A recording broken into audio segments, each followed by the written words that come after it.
I wanted to share with you this evening a poem of Patrick Kavanagh. It's called The One.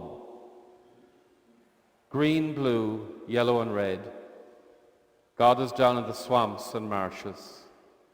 Sensational as April and almost incredible, the flowering of our catharsis.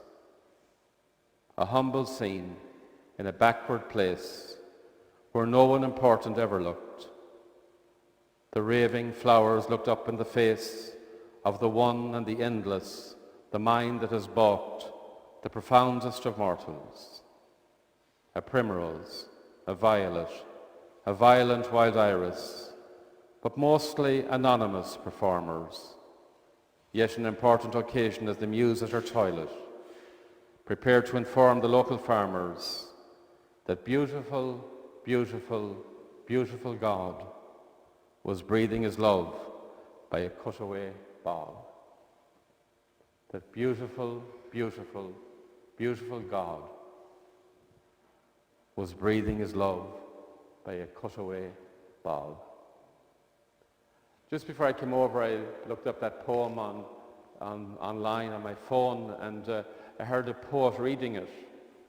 The poet said who he was, and I didn't catch the name, but he was reading this poem as one of his favourite poems. And he was making the point that when he was in school, that most people of his age and of my age and many of our ages perhaps, the two poets we were introduced to in school were Patrick Kavanagh and Seamus Heaney, usually one or other in the Irish poets. And he said in his year for leaving cert, it was Patrick Kavanagh, and he hated him with a vengeance, because Kavanagh was sort of given out about things all the time.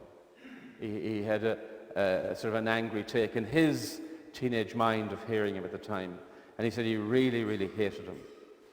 But he decided to go to Australia as a young man, and he said the day he was going to Australia, his father and mother and his brothers and sisters came to see him off at the airport, and they went for a cup of coffee or something to eat in Dublin, and when they came out of where they had their little bit of food, he noticed a bookshop, and he said, "Give me a minute," he said.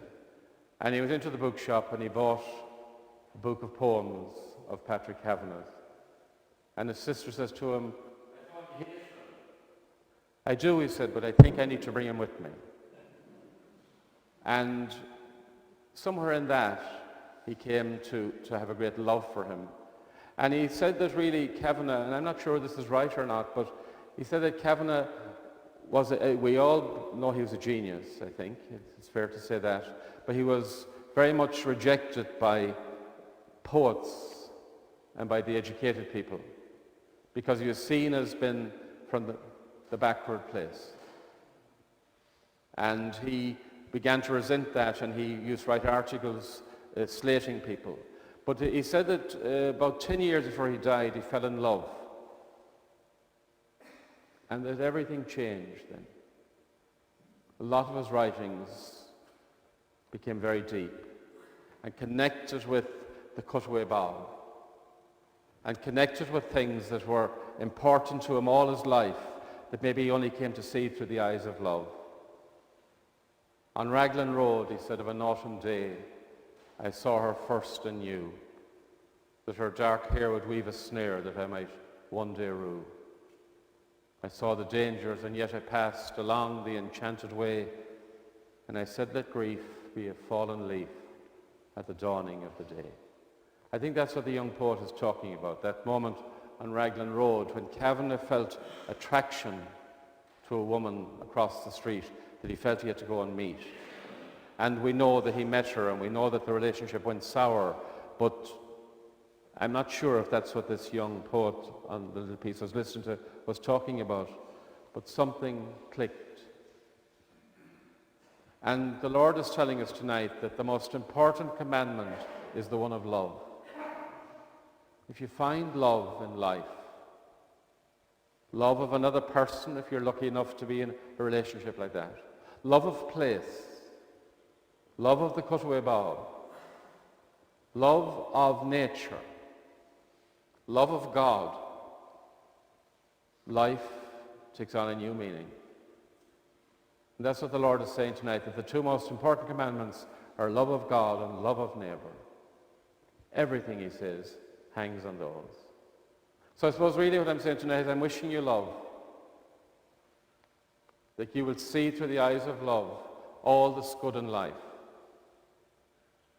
Kavanagh in this poem, and I'd like to know more about it, is recognizing in the everyday things the hand of God.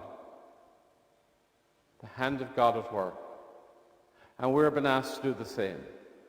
To see the hand of God at work in everything around us, in everything we are, and in everything we want to become. Everything around us has the hand of God.